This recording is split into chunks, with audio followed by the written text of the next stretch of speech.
Angin sore berhembus pelan ketika Wawan menurunkan koper terakhir dari mobil tuanya. Di depan matanya, terbentang pemandangan yang tampak damai, rumah-rumah kayu berdiri berjajar di antara pepohonan rindang, sawah menguning di kejauhan, dan suara gemericik sungai kecil terdengar menenangkan. Namun, ketenangan itu terasa aneh, seperti terlalu tenang, hingga membuat bulu kuduknya meremang. "Selamat datang, Mas Wawan," sapa Pak RT, lelaki parubaya dengan senyum ramah tapi tatapan matanya tampak letih. "Rumahnya di ujung sana, bekas rumah Pak Wiryo. Sudah lama kosong." Wawan mengangguk sambil menatap rumah yang dimaksud, bangunan kayu tua dengan cat kusam dan atap berlumut. Harganya murah, jauh di bawah pasaran. Ia sempat berpikir mungkin karena lokasinya terpencil. Tapi saat melihat wajah warga yang lewat dan menunduk setiap kali pandangan mereka bertemu dengannya, ia mulai merasa ada sesuatu yang disembunyikan. Malam pertama di rumah itu berjalan tak tenang. Saat hendak tidur, Wawan mendengar suara seperti langkah kaki di teras. Ia pikir mungkin kucing. Tapi ketika ia menoleh ke jendela, bayangan hitam tinggi besar melintas begitu cepat hingga tirainya bergoyang sendiri. Ia menatap jam, pukul 0.37. Dan dari arah belakang rumah, terdengar suara orang tertawa, lalu mendadak berubah jadi erangan panjang. Wawan mencoba menenangkan diri. Ia menutup mata, tapi suara itu semakin jelas, seperti tawa yang datang dari balik dinding. Di sela-sela ketakutannya, anjing liar di kejauhan menggonggong panjang, seolah memperingatkan. Dan tepat sebelum ia tertidur, telinganya menangkap suara lirih dari luar jendela. "Kau datang juga akhirnya." Esok paginya, ia bangun dengan wajah pucat. Di tanah depan rumah, ada bekas tapak kaki besar berlendir yang arahnya menuju pintu kamarnya.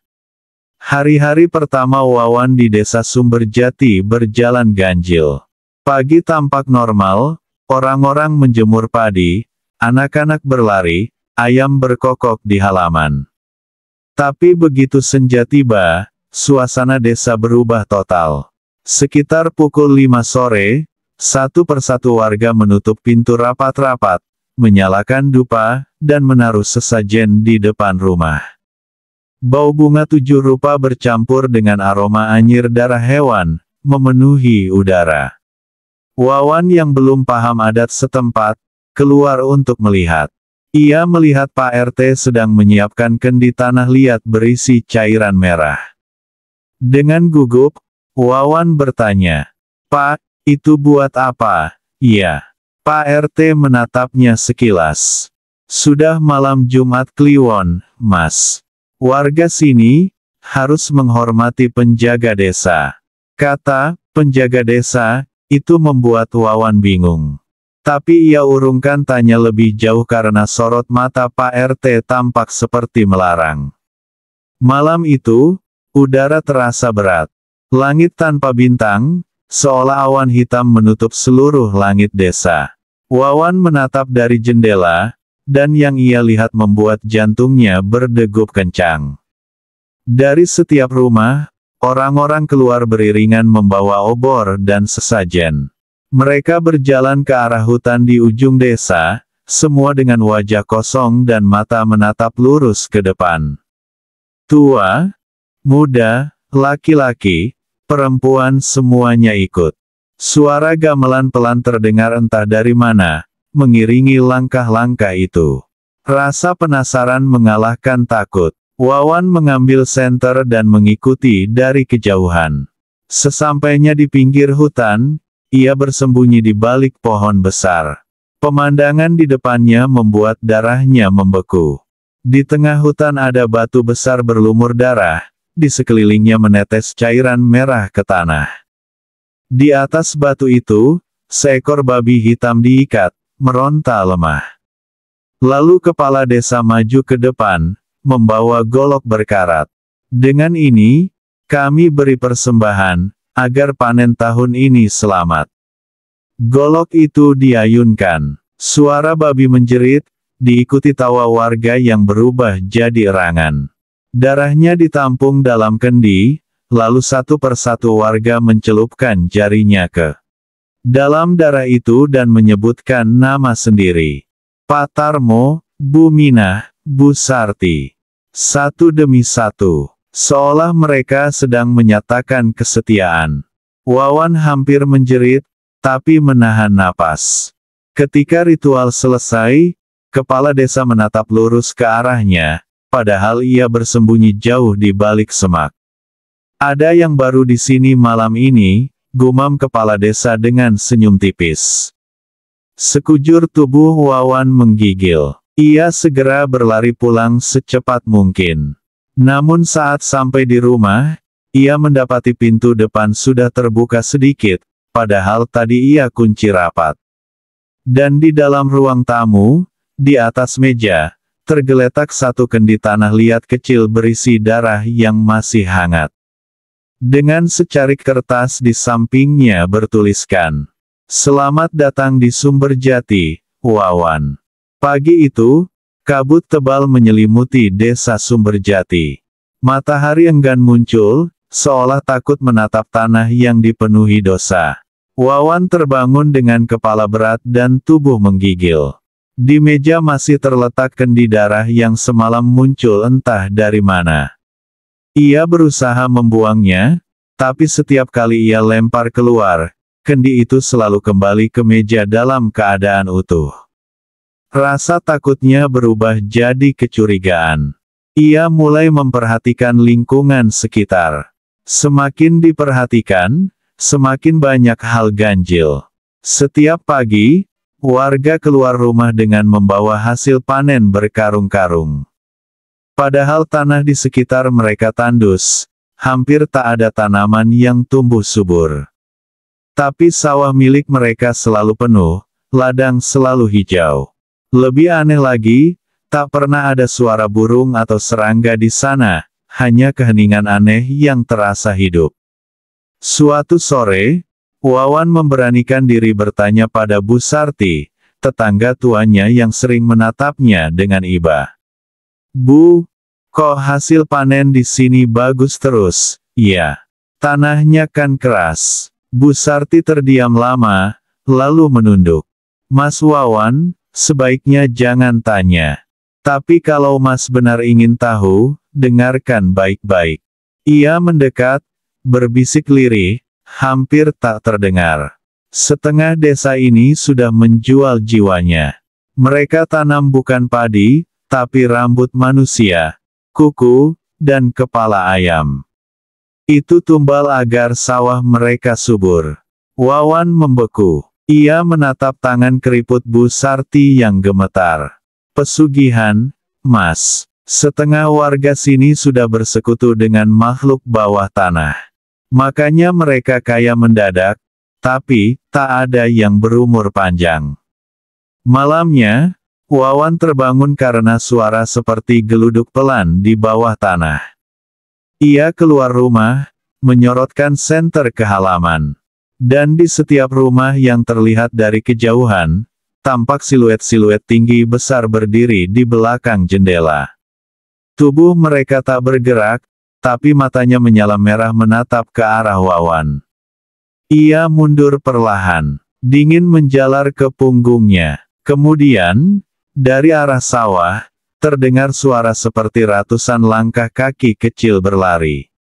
Wawan menyorotkan senter ke sana. Ratusan tuyul berlarian membawa sesuatu di tangannya, potongan daging mentah dan uang lusuh. Keesokan paginya, ia mencoba meninggalkan desa.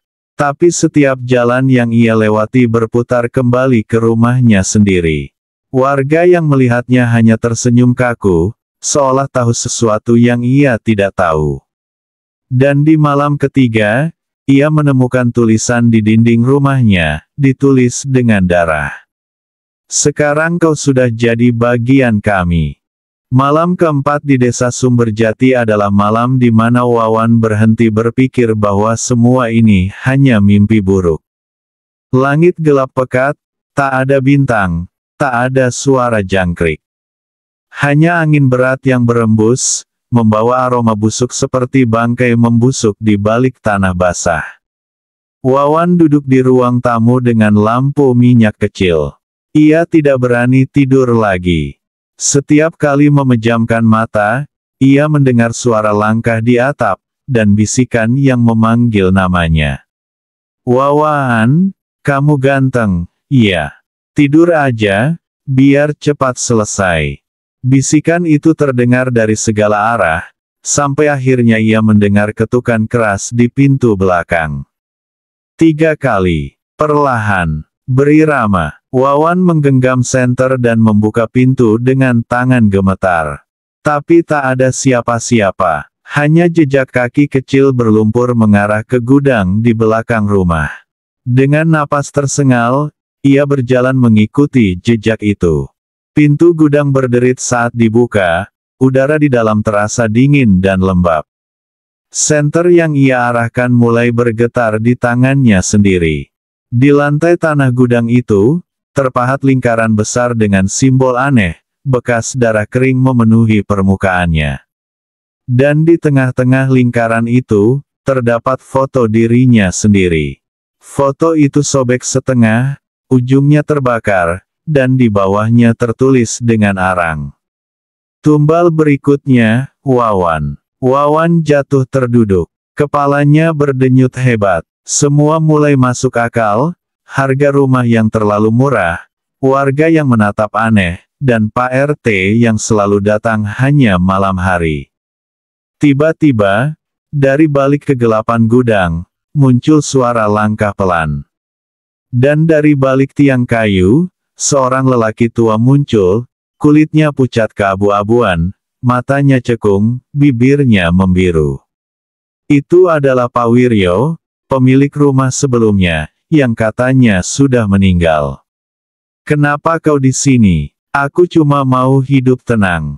Pak Wiryo mendekat, dengan suara berat dan napas berbau busuk. "Tidak ada yang tenang di rumah ini. Aku juga dulu berpikir begitu." Ia menunjuk lingkaran darah itu. "Mereka memaksaku ikut pesugihan. Aku menolak. Akhirnya aku dijadikan tumbal. Dan sekarang, rohku terjebak di sini." Wawan berusaha mundur, tapi bayangan di belakangnya mulai bergerak. Dari setiap sudut gudang, muncul tangan-tangan hitam berlendir, merayap di tanah menuju kakinya. Pak Wiryo menatapnya dengan wajah iba. "Pergi dari sini, sebelum mereka menjemputmu juga." Namun sebelum sempat berlari, tangan-tangan itu mencengkeram kaki Wawan dan menariknya hingga terjatuh. Dari dalam tanah, terdengar bisikan ribuan suara memanggil namanya dengan nada datar.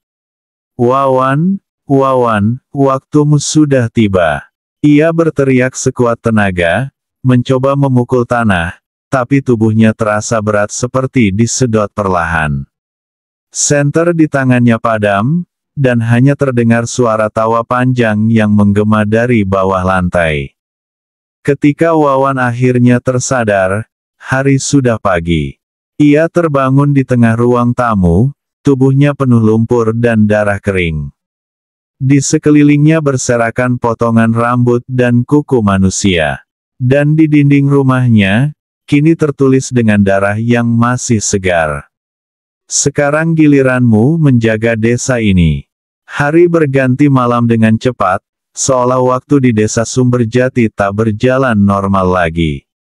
Setiap menit terasa panjang, setiap jam seperti siksaan. Wawan kini tak lagi bisa membedakan antara mimpi, halusinasi, atau kenyataan. Rumahnya berbau busuk, perpaduan darah kering, tanah lembab, dan dupa yang entah dari mana selalu menyala setiap tengah malam. Ia sudah mencoba keluar desa berkali-kali, tapi setiap jalan yang ia lalui berputar kembali ke rumahnya. Hingga akhirnya, pada malam purnama berikutnya, semuanya mencapai puncak. Malam itu udara sangat tenang. Terlalu tenang. Tak ada suara jangkrik, tak ada desir angin. Namun dari kejauhan, terdengar suara gamelan lembut pelan, ritmis, dan semakin lama semakin mendekat. Wawan mengintip dari jendela. Apa yang ia lihat membuat darahnya berhenti mengalir. Dari setiap rumah di desa itu, warga keluar dengan obor di tangan dan mata kosong. Mereka berjalan ke tengah jalan desa, membentuk lingkaran besar. Di tengah lingkaran itu, kepala desa berdiri sambil membawa kendi merah, dan di belakangnya berdiri sosok-sosok tinggi besar dengan mata menyala, makhluk pesugihan milik masing-masing warga. Kepala desa menengadah, suaranya berat dan bergetar. Waktu sudah tiba, penjaga baru harus disambut. Wawan menyadari sesuatu, mereka bicara tentang dirinya. Tiba-tiba, semua warga menoleh ke arah rumahnya serempak, tanpa ekspresi, mata mereka kosong, semuanya menatap lurus padanya. Kepala desa mulai berjalan perlahan ke arah rumah Wawan sambil mengangkat kendi itu tinggi-tinggi. Giliranmu, Wawan. Kau sudah tinggal di sini. Kau harus memberi bagianmu. Pintu rumah Wawan bergetar keras, lampu minyak padam sendiri. Dari atap, suara langkah kaki berat terdengar berjalan mondar-mandir, lalu, sebuah kepala tanpa tubuh jatuh di depan kakinya. Mata kepala itu menyala merah, dan bibirnya bergerak. Jangan lari, kau sudah dipilih. Wawan menjerit, berlari keluar lewat jendela belakang. Tapi setiap kali ia berlari, jalan desa berulang kembali ke titik semula. Ia mencoba menembus hutan, tapi pepohonan bergerak sendiri, membentuk dinding hitam pekat. Dari tanah muncul tangan-tangan berlendir yang mencoba menariknya. Langit berubah merah darah. Suara gamelan berubah jadi teriakan ribuan suara, campuran manusia dan makhluk halus. Wawan berlari ke arah sungai, berharap bisa menyeberang keluar desa. Namun di tengah jembatan kayu, air sungai perlahan berubah menjadi darah menggelegak. Di seberang, ia melihat sosok kepala desa tersenyum, diikuti ratusan warga di belakangnya. Kau tak bisa pergi, Wawan, desa ini sudah memilihmu. Tiba-tiba tanah di bawah kakinya bergetar hebat. Dari bawah permukaan sungai, muncul wajah raksasa hitam dengan tanduk melengkung, matanya merah menyala, dan mulutnya penuh gigi tajam seperti pisau. Suara berat bergema dari langit. Aku penagih perjanjian. Kau pengganti yang tertinggal. Sebelum sempat menjerit, makhluk itu melahap tubuh Wawan, menyeretnya ke dasar sungai darah yang berputar seperti pusaran neraka. Air sungai tenang kembali. Langit kembali gelap. Dan dari dalam rumah Wawan, lampu minyak kembali menyala, menandakan penjaga baru telah bangkit. Sejak malam itu, warga desa Sumberjati kembali tenang. Panen kembali subur, uang mengalir deras. Tapi setiap malam Jumat Kliwon, dari tengah desa terdengar suara pria menangis pilu. Suara Wawan, yang kini menjadi bagian dari desa setengah iblis itu.